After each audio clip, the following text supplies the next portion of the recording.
if you got an outline today, on the back of the outline are some books on restoration history. I just wrote that down this afternoon as a list. It's not time to start yet, so let's talk about that just a little bit. These are books these are not anywhere nearly a full list of the books, and I can't even tell you if these are the best ones or not. But these are the ones that I've read, and so I can recommend them. The first group, there's a little above Fool of God, is just history books. Two of them, The Story of the Restoration by B.J. Humble and the 13 Lessons on Restoration History by Womack. Those are those little 13-lesson Bible school books that we used to get years ago when we in the church used to study those little books in our Bible classes. Y'all know what I'm talking about, don't you? You know, there's always 13 weeks in the quarter, so they were all divided into 13 lessons. Those are very simple, very concise. They're the Reader's Digest version of stuff. So if you want to get one, and that's all you want to do is just have something for the Reader's Digest version, I'd suggest The Story of the Restoration by Billy Joe Humble, B.J. Humble. If you could, get it. If you can find it. Probably can on Amazon or somewhere. It was printed in 1968, and I think there's only one printing of it. And they're little paperback books. So, you know, most of them haven't survived, I'm sure. But you probably still can buy them for probably $3.50 or something off of Amazon. I'm kind of partial to that. B.J. Humble was my restoration history teacher when I was in college. I think my sophomore year, I took restoration history under Dr. Humble, great teacher, and I made a C, and I was not real happy. So about 2 years later, I had some extra time during the day, so I took that class again. And Dr. Humble said, "Why are you taking this class again?" I said, "Well, I need to get my GPA up, you know. I need to get that C off there. I get my GPA up, you know, in case I want to get a master's or something." So I just kind of thought, well, that's stupid. But he said, okay. So I took that class again, and I'm telling you, it was not good timing. First of all, Brenda and I were married. She was pregnant with our first daughter.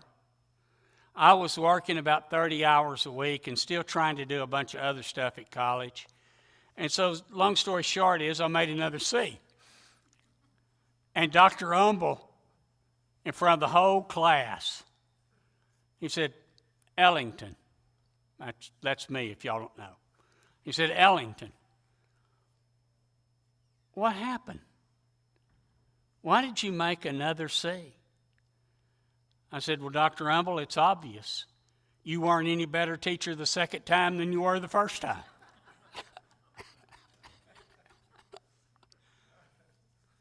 If you're going to read one, and you just want to read one of these, and you want really good detailed information on restoration history, Search of the Ancient Order by Earl West, the first one, is what you want to read. It is incredibly good, and it's free. We have it in our church library. So you can check that out. And What is the name? In Search of the Ancient Order. It's the first one. Turn your page over. You got it? Yeah. That's that first one. These down at the bottom, starting with The Fool of God, those are biographies about individuals. The Fool of God is a historical romance written by Louis Cochrane about Alexander Campbell. Raccoon John Smith is the same thing, a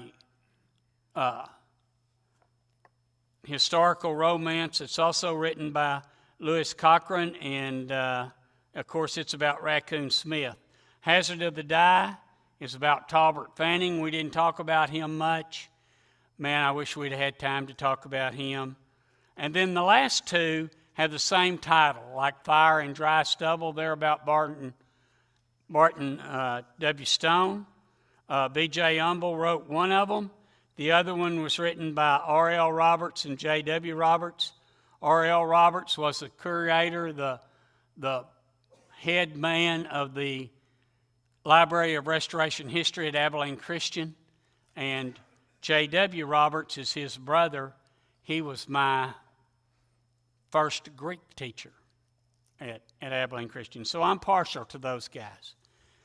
That's just if you want to read. We haven't had time to do a whole lot of detailed study, but if it's quickened your interest at all, those are some books that you can study. Okay, let's get started tonight.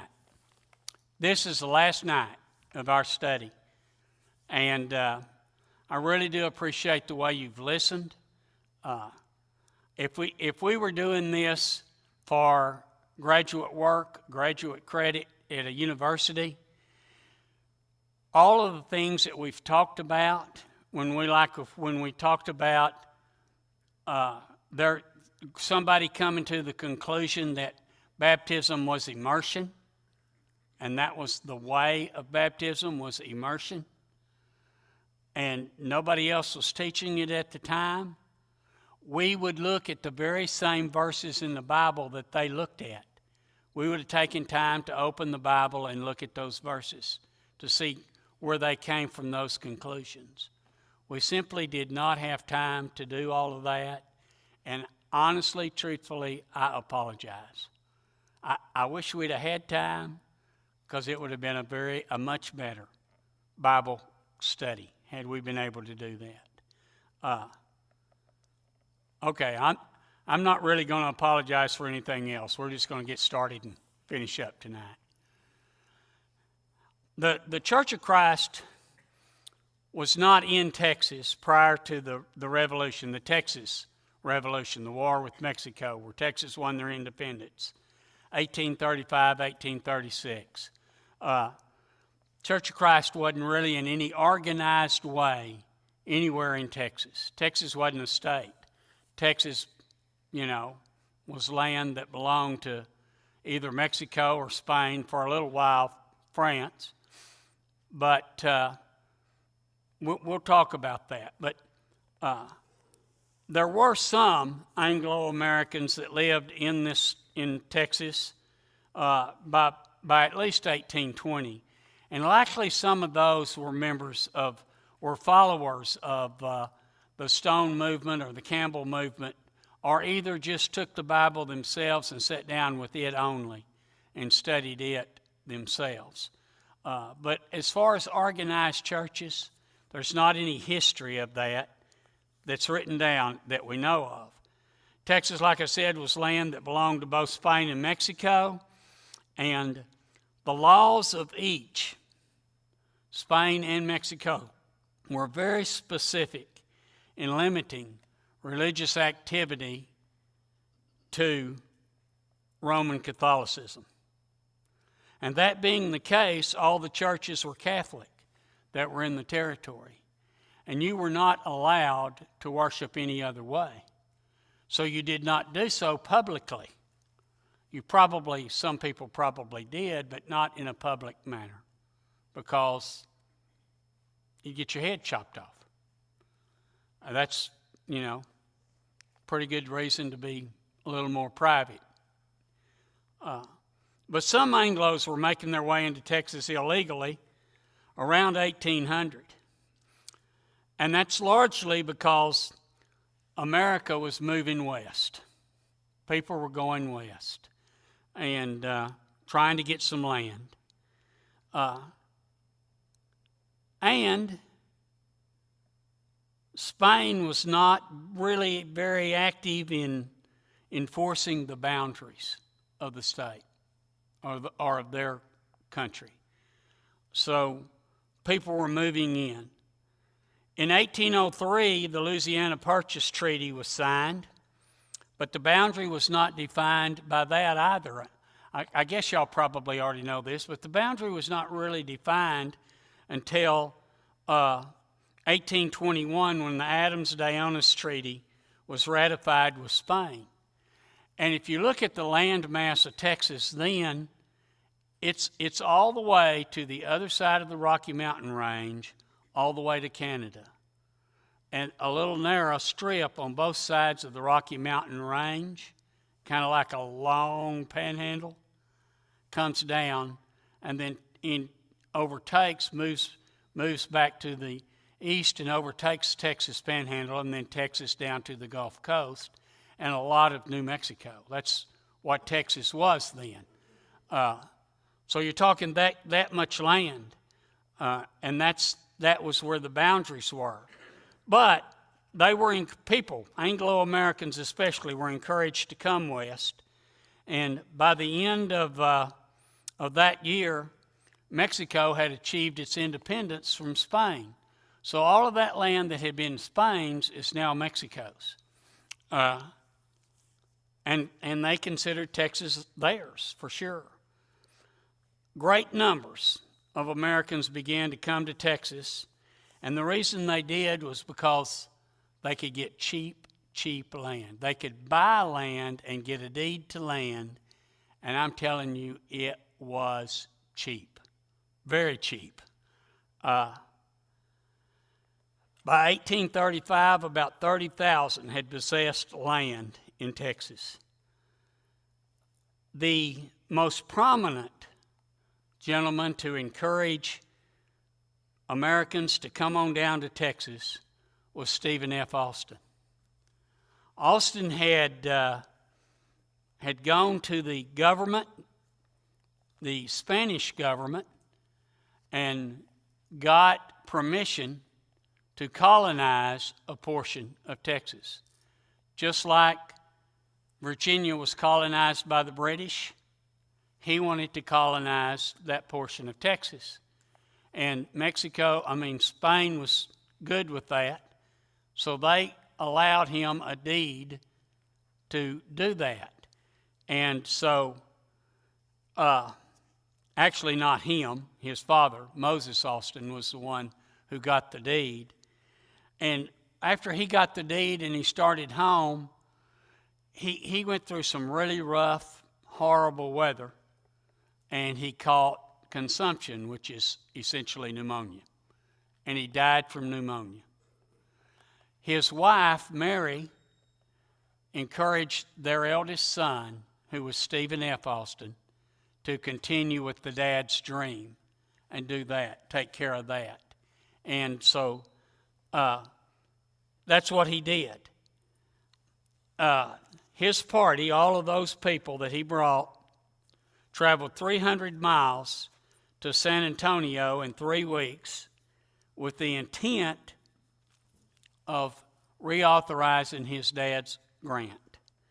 And when they got down here, they were surprised to find out it wasn't Spain anymore. Now it's Mexico. So they got another government to deal with. But as things worked out, they were allowed to go ahead and do that.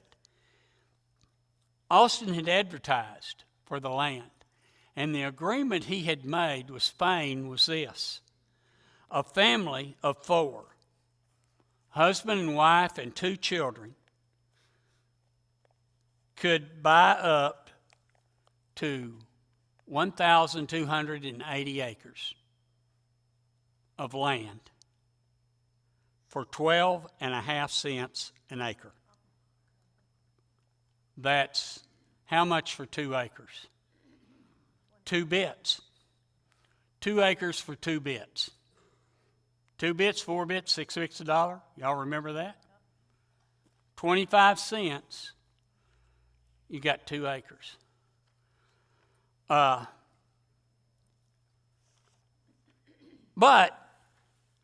even before that, in 1825, there was even a better deal. A lot better deal. A grown man who was married and had a family could get a league of land. A league of land is 4,428 acres, right? Isn't that right? About 6.5 square miles, I think. I may be wrong about that. Some of you guys that are farmers or mathematicians or whatever can correct me at any time. But I think that's right. And that cost, you're not going to believe this, $30 as long as you paid it off in 6 years. Now think about that. That's pretty cheap land. So people were willing to chance the travel, the animals, the Indians, the whatever, to come west for land at that price. So all the people were coming this way. In 1833, Austin went to Mexico City and he petitioned for a separate government in Texas as a form of Mexico, but he couldn't do that because 80,000 people were required, and they only had 30,000 in the whole state then, so they couldn't do that. But in the absence, while he was gone to Mexico City making this deal, some of the people that came with him were causing problems. And Santa Anna didn't like it. So he decided he'd just run them all out. And so we went to war with them. Texas went to war with them. The war began in October of 1835, as you all know that know Texas history, in Gonzales, Texas. Some really bad things happened pretty quickly. But one thing that was good was because war was going on in San Antonio and Gonzales and Goliad and all in that part of the area, all of the troops, all of law enforcement was down there, Salado, Texas, and south. You know, if you've been down 35, you know where Salado is. Temple, Fort Hood, Belton, Salado. South of there, where all the troops were, and so people up north started building churches and worshiping publicly because there were no troops there to throw them in jail for disobeying those laws.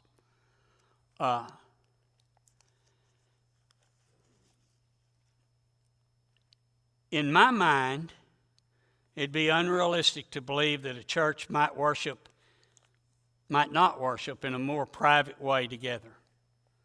In a book written by John Brown called The History of Texas, 1865 to 1892, a guy named Colin McKinney with his family arrived in Texas in September of 1824. They were among the early settlers in the extreme northeastern part of Texas around what is now Texarkana. And since boundary lines were not surveyed and they didn't know for sure, they didn't know if they were in Texas or Arkansas or Louisiana or, you know, somewhere in America. So they just came in and settled and stayed. They didn't realize they were in Texas, most of them though. Ben Milam and Arthur Wavell had secured a right to colonize the Red River area in northeastern Texas, and they were in the process of doing that. You've heard some of those names. You all have heard of Ben Milam in Texas history for sure. Colin McKinney is really important to the Churches of Christ in North Texas. Colin McKinney was the first known member of the Church of Christ to bring in a group and settle in Texas. While in Kentucky, Colin had been converted from his Baptist faith to the Church of Christ by the followers of Barton Stone that we talked about earlier. And he quickly became involved heavily in Texas politics after Texas became Texas and the affairs of the frontier. His life prior to coming to Texas had well equipped him for that role. In 1835, he served the provisional government of Texas. And when they met in 1836, he was a member of the committee that drafted the Declaration of Independence. And also, he was instrumental in helping to frame the Constitution of the Republic of Texas.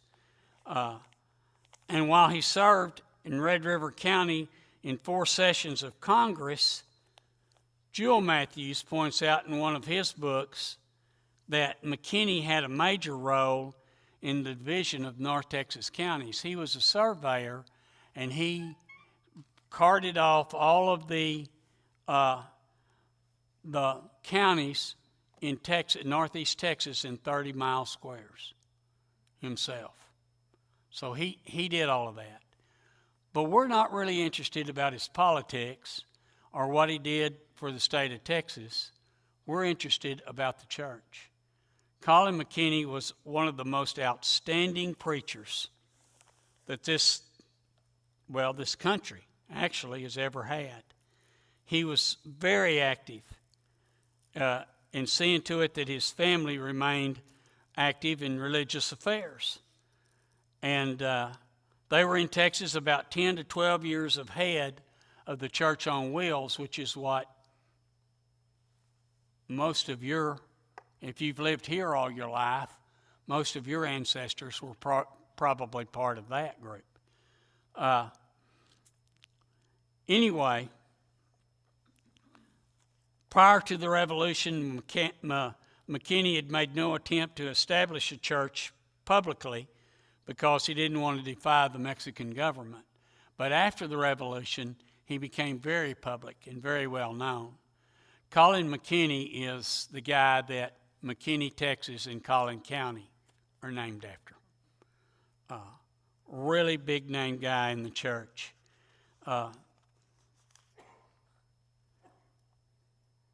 He definitely established the first known church in the state of Texas that is known by word of mouth. No written record, but so much has been said, passed down by word of mouth. Colin McKinney is in that. There was a physician named William DeFee who arrived in East Texas in 1833.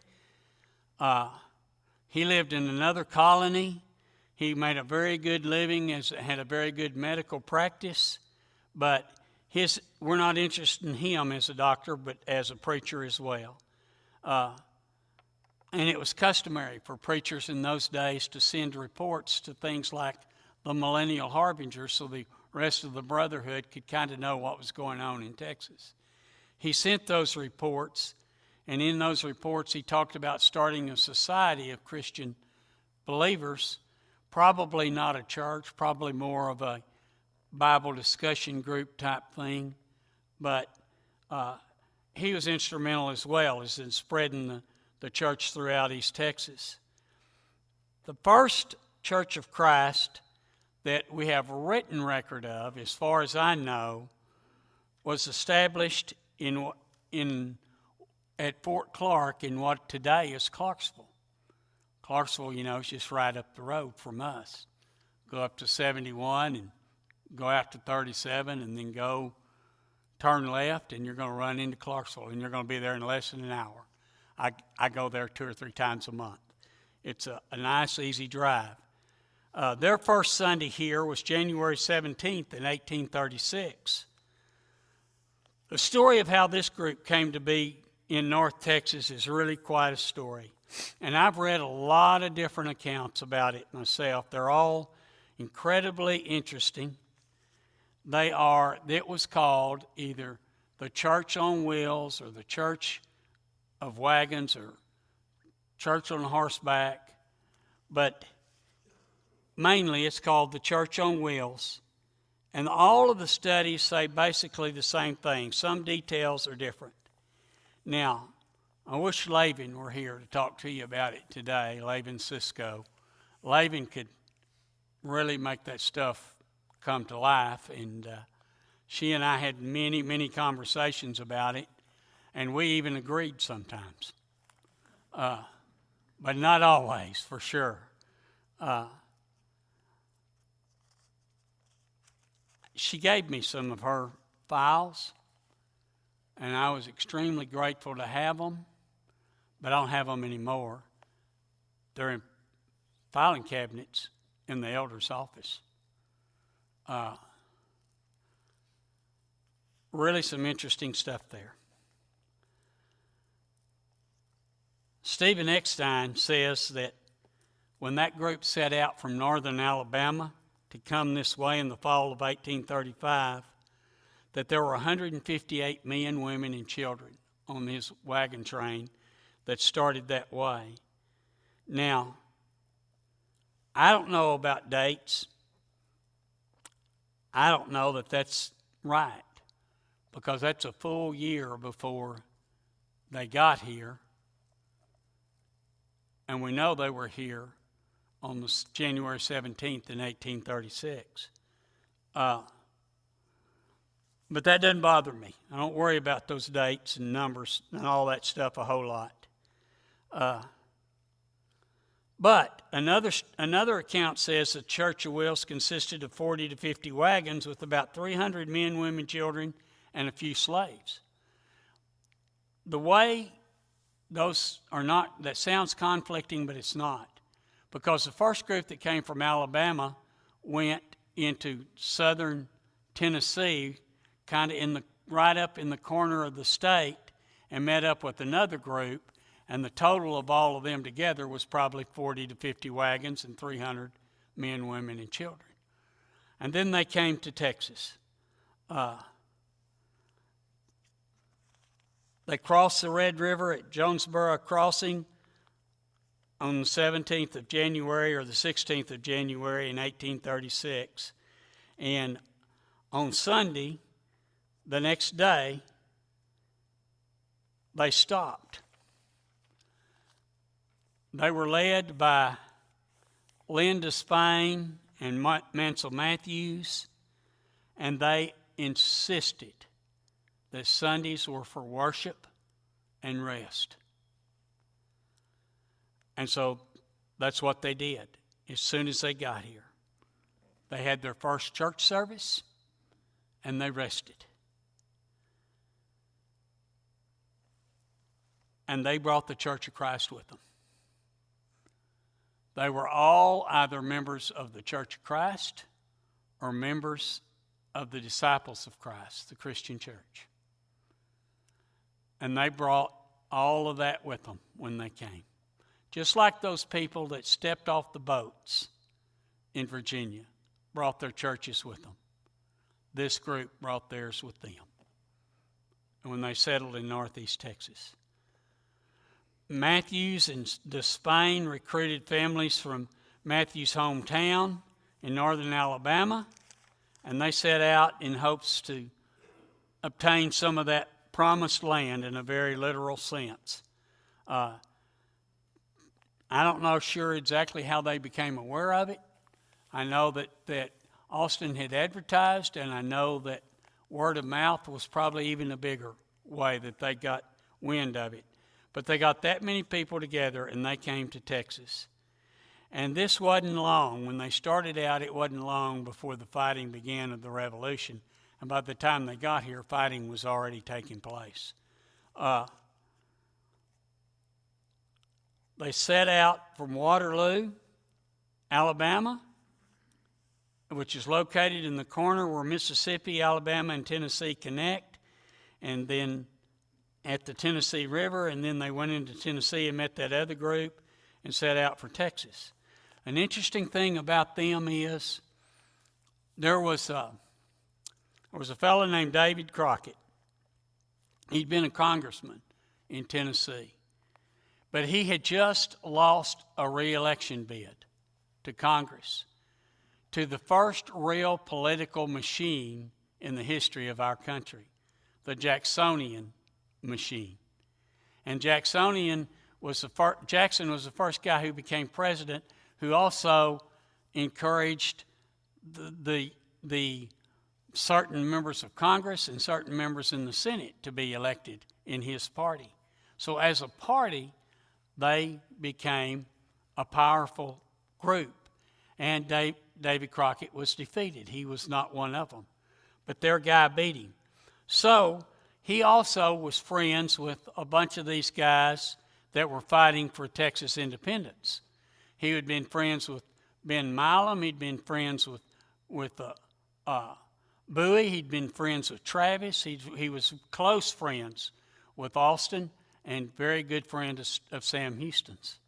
And so he got a bunch of guys together, volunteers from Tennessee, to come down and help his friends to fight the Mexican armies.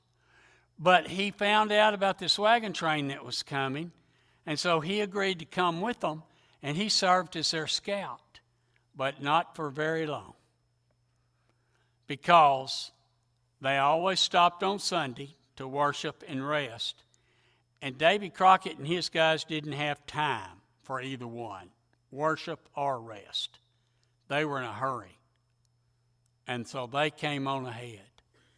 And that may be good, that may be bad, kind of depends on how you look at it.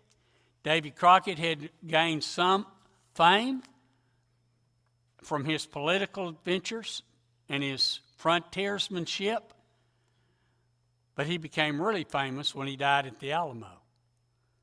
Had he stayed with the wagon train, he wouldn't have got here in time to be at the Alamo. He might not have been as famous, but he'd have lived longer.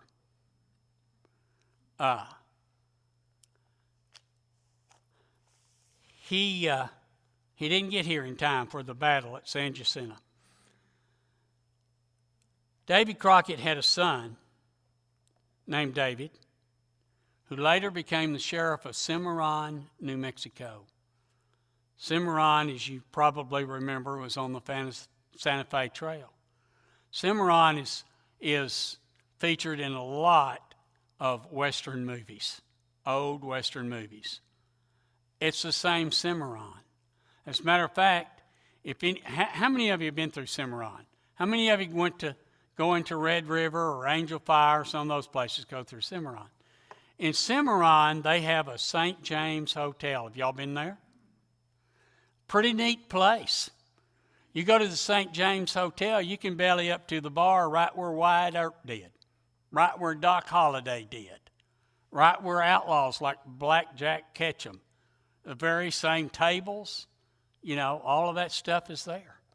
If you're a history buff like I am, it's kind of a big deal.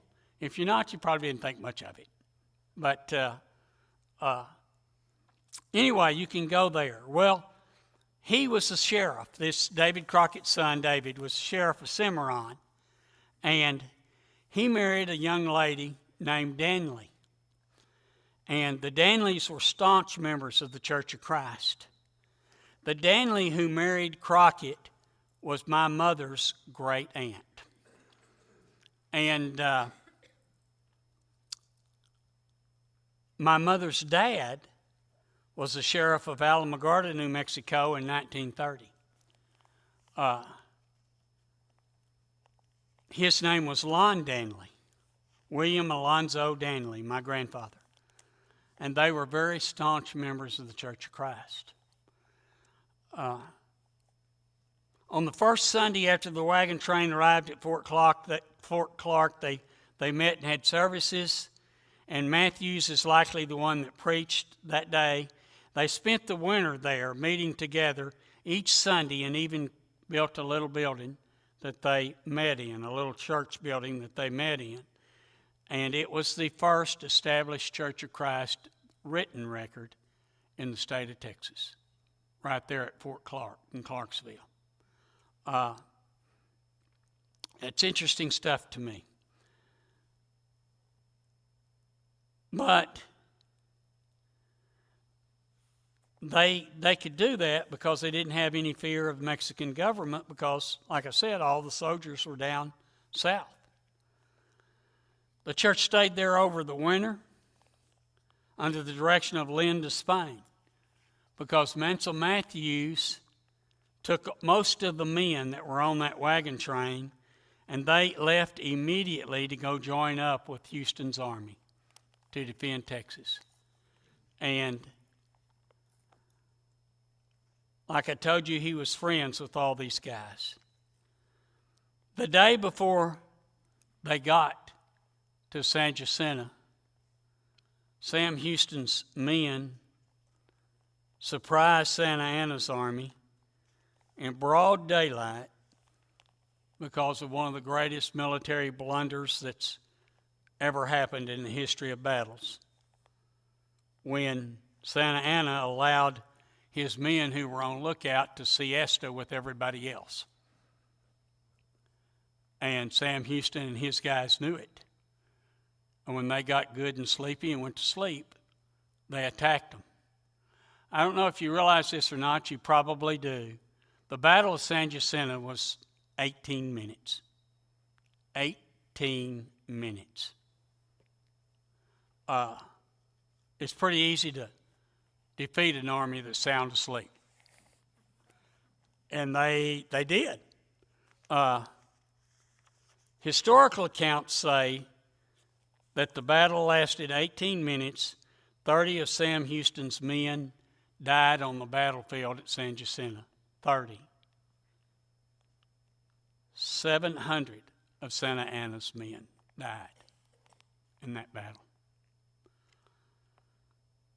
Sometime the next day, Santa Anna was arrested and brought to Houston where he surrendered. That's this picture. Now, this is a painting. Obviously, there was nobody there with the camera. This is a painting, and it's a very famous painting in Texas history. You've probably all seen it. The guy laying on the mat with his foot bandaged there is General Houston. The guy leaning against the tree next to him is, I forgot who he is. The guy next to him is Maribal B. Lamar, Lamar County, the second president of the Republic of Texas. The guy in the buckskin coat sitting down on a box or something with a rifle laying across him, I don't have any idea what his real first name is, but we know him as Deaf Smith. Deaf Smith County, you probably have heard of. But the reason we're interested, oh, by the way, the guy in the white pants and the blue shirt, that's a private's uniform in the Mexican army, but that's Santa Anna. He had forced one of his guys to strip down, and he took his clothes, and he's trying to escape. And he knows that if he wears that general outfit, he ain't getting away. Well, for a day, he escaped. This took place the next morning after the battle, where Santa Anna surrenders to Houston. The man on the chest with the white shirt sleeves and the black vest, that is Dr. Mansell Matthews, the same guy who led that wagon train down here. Matthews was a physician. He was a teacher. He was a preacher. He was a public servant. He was the first postmaster of White Oak, which was 12 miles right out here. He was the first postmaster there.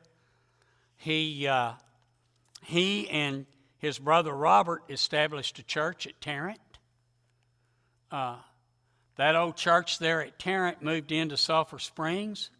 But while they were at Tarrant, Robert Matthews and Lynn Despain and Mansell on occasion preached at that little church there. And Laban Cisco had in her possession the pulpit from that little church when Laban passed away. That was in her home. I think her son got it. I don't know what happened to it. Probably didn't understand the historical significance of it. If I had had it, I would have given it to the Restoration Library at Abilene Christian. Y'all probably think that's silly, but I don't think that's silly. But everything I've read about Mansell Matthews is he was a great, great preacher with the ability and voice to hold an audience spellbound for hours. And we've talked about this before. If you ride your horse 30 miles to church, you don't want to sit there for a 30-minute sermon. And there wasn't any chance you were going to anyway. You're going to be there 2.5 hours probably, no matter what. So if you think I'm long-winded, but he was a much better preacher, and he kept people spellbound for his whole sermon. He's a great preacher. And, by the way, he established churches all over North Texas, all the way into Wise County, this direction, all the way to Clarksville. Really influential in this part of the state. And I don't think he ever took a penny for preaching, just like Alexander Campbell never did. But also, like Alexander Campbell, when Mansell Matthews passed away, he had a staggering amount of land. I don't know exactly how much, but he was a wealthy man and he had an enormous amount of land. His life was amazing, and we don't have time to cover all of it now, but I would encourage you to Google restorationmovement.com/Matthews and read about his life. One of the incredible things to me about Mansell Matthews is he died at the age of 85 in 1891 in Paradise. Mansell Matthews died and is buried in Paradise, Texas. And I think that's perfect for a guy of his stature in the church. I just think that's amazing. Linda Spain was the other guy that was the leader of the Church on Wheels. He's very important also in the role of the Church of Christ in Christian church history in Texas. They had land in what is now Delta County, along with the Hooten and Van Vaden families. They established a church at Corinth near Cooper Lake.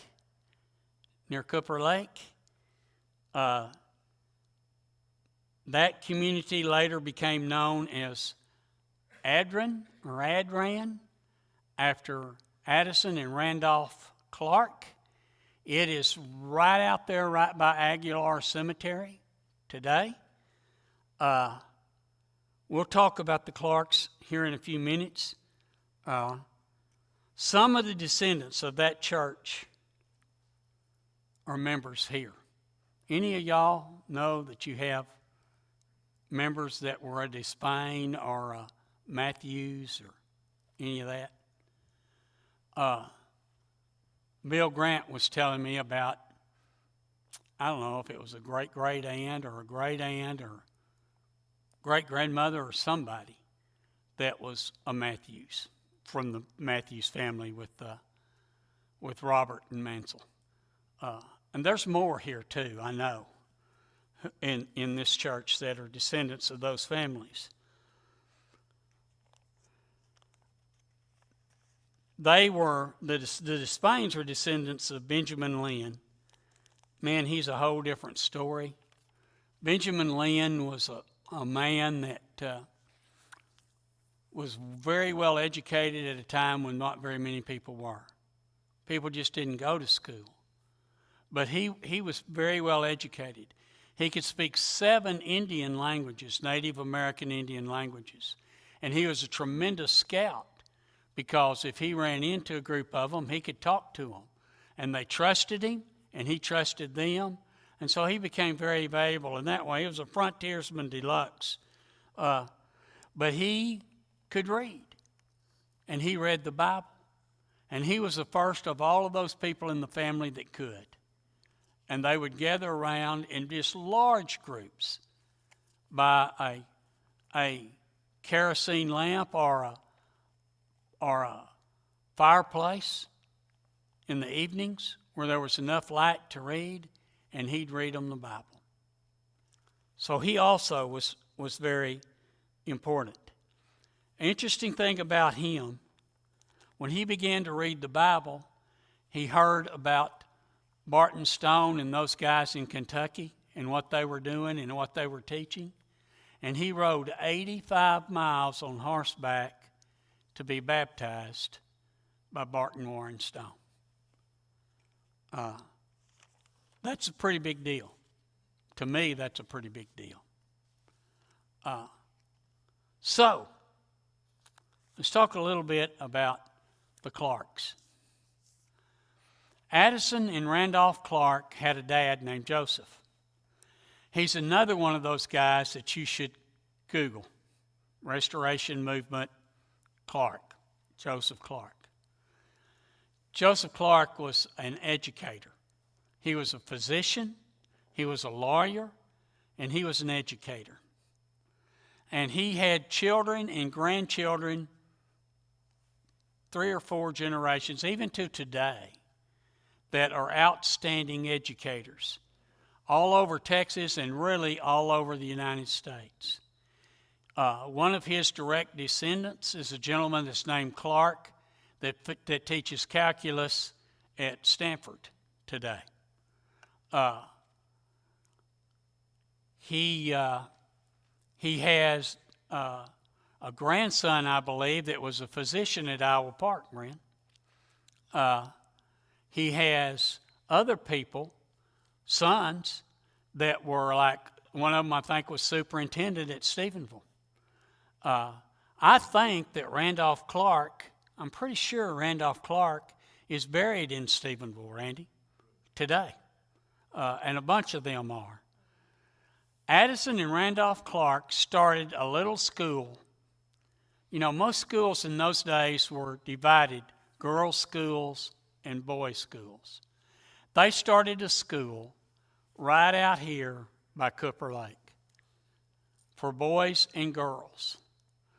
And they had about 40 students for couple of years. And then for some reason, and I don't know exactly why, they moved to Fort Worth, where they started another school, and they combined boys and girls, a co-ed school. And that school was kind of down by the stockyards and in a bad place. And the influence around there was not very good to try to establish a school because of all of the saloons and the bars and the honky-tonkin' and gunfights and all the stuff that was going on in Fort Worth at the time, in that part of Fort Worth. And so they were given some land in Tharp Springs. They went to Tharp Springs and their school got bigger. And now it's at an advanced level. It's a college type situation. And they're at Tharp Springs for a while. And then after that, they went to Waco, down close to where the silos are at Waco now, down on the Brazos River. And they were there for about 4 or 5 years, and they continued to grow.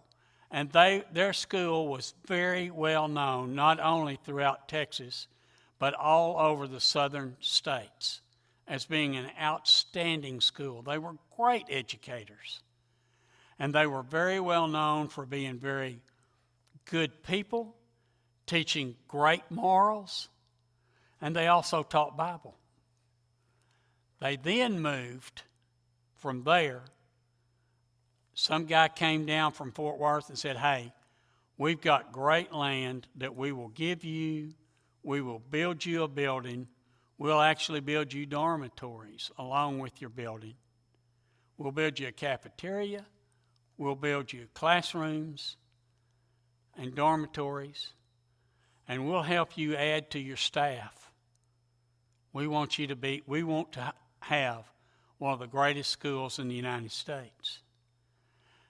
So they went up there with the stipulation that they could be a church that was representative of the disciples of Christ, the First Christian Church.